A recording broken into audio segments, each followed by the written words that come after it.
আশাইদি, তুমি তো দেখছি খুব কর্মবীর হয়েছো। কাল অত রাতে ফিরলে, তারপরে আবার ভোর ভোর কাজে বসে পড়েছো। কাজে বেশ মন বসেছে রে ঝাপি। এখন আর না বিছানায় পড়ে থাকতে মনই লাগে না। আরে হ্যাঁ রে, ও তো আমার আগে ঘুম থেকে উঠে গেছে, ভাব তবে। বাবা। ঝাপি, হ্যাঁ বাবা। ঝাপি, হ্যাঁ বাবা বলো। আরে ঝাপি তুই তো কামাল করে দিয়েছিস। হ্যাঁ, তুমি আগে বলো, এত সকালে তুমি কই গেছিলে? আর কালকে রাতে ঘুম হয়নি, সকালবেলা একটু হাঁটতে গেছিলাম বুঝলি। আচ্ছা ঠিক আছে, তুমি দাঁড়াও, আমি চা নিয়ে আসছি। ওই বিষ্টু, তারপরে বিপিন, মন্টা, আরো অনেকে সব তোকে নিয়েই তো বলা বলি করছিল। ওরা তো সব ওই তরিতের মেয়ের বিয়েতে পেদাতে গিয়েছিল। বললো সে যে তুই নাকি একবারে গান গেয়ে নেচে পুরো বিয়ে বাড়ি নাকি মাতিয়ে দিয়েছিস। হ্যাঁ, বলে বর্ধমানে এইরকম বিয়ে এর আগে কখনো দেখি নাই। হ্যাঁ গো বাবা, সকাল সকাল ভালোবেসেও ফোন করেছিল, বলছিল যে প্রচুর বিয়ের অর্ডার আসছে নাকি। শুভ্রা ক্যাটারারের নাম সবাই করছে। মনে হচ্ছে এই বিয়ের সিজনে ভালো পিসি ভালোই ব্যবসা করবে, জানো তো। হ্যাপি, তুই না মা আমায় ভীষণ ভীষণ খুশি করে দিয়েছিস, যেটা আমি তোকে মানে বলে বোঝাতে পারবো না। খুব খুব খুশি হয়েছি রে। দেখ, ময়ূরকে নিয়ে আমি যতটা চিন্তা করতাম, তার থেকেও বেশি চিন্তা করতাম আমি শুভ্রাকে নিয়ে। ময়ূর তো ঠিক আছে, চলিয়ে বলিয়ে মেয়ে, শক্তপোক্ত, ও ঠিক ওর জীবনটাকে চালিয়ে নিতে পারবে। কিন্তু শুভ্রা, আমার বোনটা, ও না একটু নরম প্রকৃতির, একটু মুখ চোরা, চেয়ে চিনতে কোনোভাবে ওর সংসারটাও চালাচ্ছিল। আমারও আফসোস যে আমি সেইভাবে ওদের পাশে দাঁড়াতে পারিনি। তাই খুব খুব আফসোস হয় আমার। তবে মা, তুই যেটা করেছিস, ওকে যেভাবে ঠেলে গুটিয়ে ওকে যেভাবে তুই তৈরি করে ফেলেছিস, মানে এইটা না আমি ভালো বলতে, মানে শুধু ভালো বললে হয় না, খুব খুব খুব ভালো। আমি ভীষণ খুশি হয়েছি যাবি, ভীষণ। অনেকদিন পর না একটু শান্তি পাচ্ছে। থাক থাক থাক মা, ভীষণ শান্তি পাচ্ছি রে। তুমি আমাকে এইভাবেই আশীর্বাদ করে যাও, তাহলেই সব ঠিক হবে। বাবা কাল তো ঝাপি পুরো চেঁচে দিয়েছে। দাদা ভাই কেন ওই মেমুটাকে ঝাপি।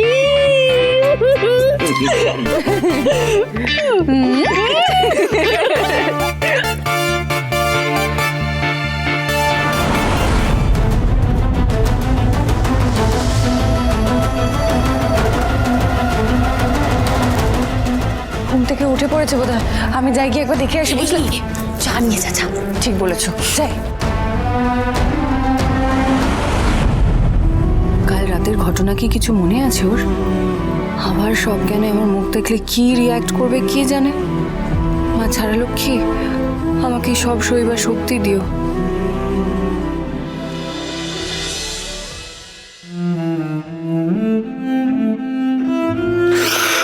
নাও, খেয়ে নাও এটা। কি গো, খেয়ে নাও, তারপর কাজে বেরোবে। ওঠো, ছাড়ো এটা। খাবো না তোর হাতের চা, তুই নিয়ে যা। চা নিয়ে আসি নাই গো। সকাল সকাল গ্লাসে করে নিয়ে এলে কাকিমারা সন্দেহ করবে, সেই জন্য কফি কাপে করে আমি লেবু জল নিয়ে এসেছি। অফিস টফিস যাবে, হ্যাংওভার থাকবে, কষ্ট হবে, খেয়ে না। আমার হ্যাংওভার আমি বুঝে নেব, তোকে এটা নিয়ে ভাবতে হবে না। বাহ, যেই নেশা কেটে গেছে অমনি মুখে বুলি ফুটছে, তাই না? পড়েছিল তো ছাতে, আমি নিচে নামিয়ে নিয়ে না এলে তো ছাতেই পড়ে থাকতে। বাড়ির লোকজন সকালে ছাতে খুঁজে পেত, কি হতো তখন? খুব যে হেল্প নেবো না করছো। সত্যি যদি কোনোদিন হেল্প নিতে না চাও, তাহলে অমন কাজ আর কোনোদিনও করো না। থাকতাম পড়ে থাকতাম ছাদে, দেখতো বাড়ির লোক, তোর হেল্প চাই না। তাই নাকি? আর সরকার বাড়ির জুয়েল ছেলে, বিলেত ফেরত ছেলে, মদ খেয়ে মাতাল হয়ে ছাতে পড়ে আছে জানতে পারলে বাড়ির লোকজনের মনের অবস্থা কি হতো একবার ভেবে দেখেছো? যাবে, আমার বাড়ির লোক, আমি বুঝে নেব, তোকে মাঝখান থেকে কেউ ইন্টারফেয়ার করতে বলে। আমি ইন্টারফেয়ার করবো না আমি ইন্টারফেয়ার। তুমি আমার স্বামী, এটা আমার শ্বশুর বাড়ি। আমার শ্বশুর বাড়ির কাছে আমার স্বামীর সম্মান রাখা আমার ধর্ম, সেটা তুমি ভুলে যেতে পারো, আমি ভুলতে পারি না গো।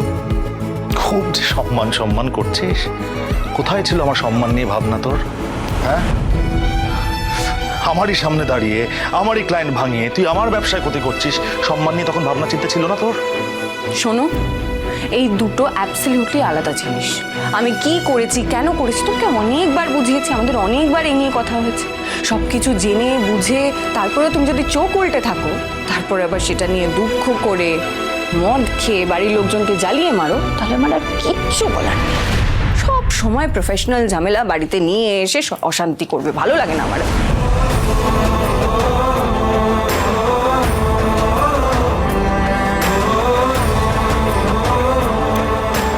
তোর সঙ্গে আমার ঝামেলা শুধু প্রফেশনাল নয়, যাবে পার্সোনাল। তোর ক্ষেত্রে প্রফেশনাল পার্সোনাল সবটা এক।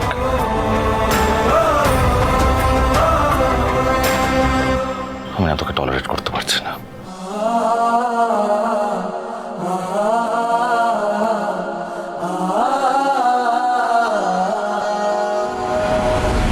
সরে যাও আমার সামনে থেকে। আমাকে ছাড়া তুমি চলতে পারবে?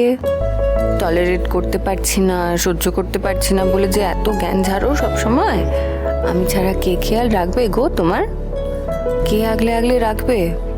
তোমাকে ভুল পথে টেনে নিয়ে যাবার তো লোকের অভাব নাই। করো না, করো, যত গালমন্দ করার এখন করে নাও। আমার ভালোবাসা তো ঠুনকো নয় যে তোমার মুখের কথা ধরে আমি কষ্ট পেয়ে সরে যাব। তবে আমিও দেখবো একদিন না একদিন তো ঠিক টের পাবে যে ঝাঁপি না থাকলে তোমার কি হতো। সেই দিনটার অপেক্ষা আমিও করব।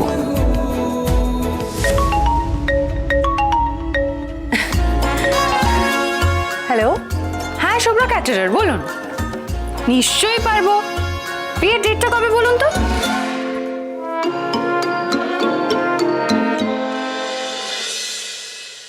কাশাইদি, ও কাশাইদি, তুমি কোথায়? এই যে এখানে। আর এই পেটিগুলো এক্ষুনি বেরোবে রে ঝাঁপি, সেই জন্য রেডি করে ফেলছি। জানো আজকে সকাল থেকে কতগুলো ফোন এসেছে, 3টে নতুন অর্ডার এসেছে, এক্ষুনি একজন ফোন করেছিল।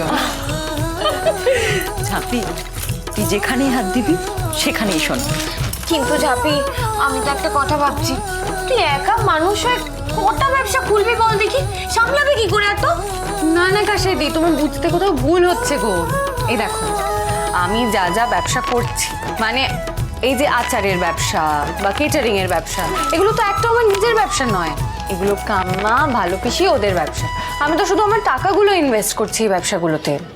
এই ধরো আমি জামপোতা থেকে বা যেখান থেকে যা যা টাকা পাবো সেগুলো সব এরকম 10টা ছোট ছোট ব্যবসায় ইনভেস্ট করবো। তারপর সেখান থেকে যে লভ্যাংশ পাবো সেই টাকা দিয়ে আরো 10টা ব্যবসায় ইনভেস্ট করবো। তাহলে 10 জনে 10টা বিজনেসও দাঁড়াবে আর আমার পুঁজিও বাড়বে। এই ঝাঁপি, তোর ব্যবসার তাহলে নাম কি হবে? লক্ষ্মী ঝাঁপি ফাইন্যান্স।